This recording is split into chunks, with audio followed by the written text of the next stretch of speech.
A 67-year-old black veteran sat bleeding in a VA hospital waiting room for 4 hours while being completely ignored. And when the doctor finally walked past him to treat someone who'd just arrived, his grandson started recording everything. Follow Axiom USA because what happened next went viral and changed everything.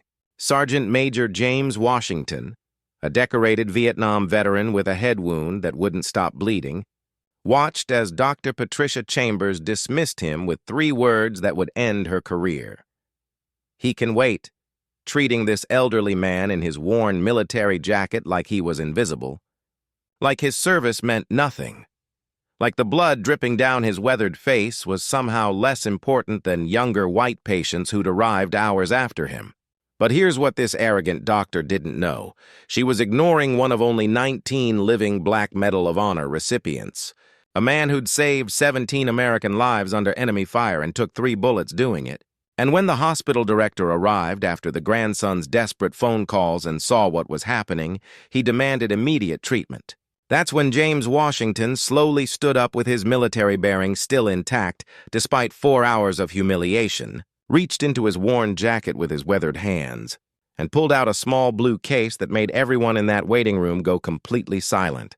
Inside was the Medal of Honor, America's highest military decoration, a 5-pointed star that fewer than 70 living people possess, and Dr. Chambers's face went from arrogant dismissal to absolute horror in seconds as she realized she'd just discriminated against a genuine American hero. The video Marcus recorded went viral overnight. The doctor was fired within 2 weeks. 3 administrators resigned.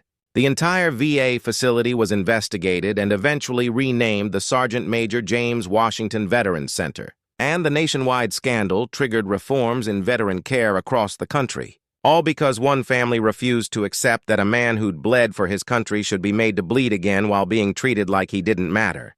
2 years later, James spoke at the facility's dedication ceremony and said something that perfectly captured everything. "I didn't want my story to be special.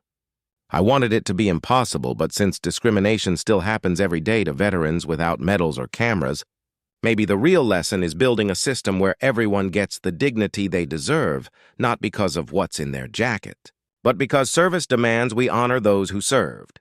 Follow Axiom USA for more powerful stories of injustice, resilience, and justice. Because every veteran's story matters, medal or not.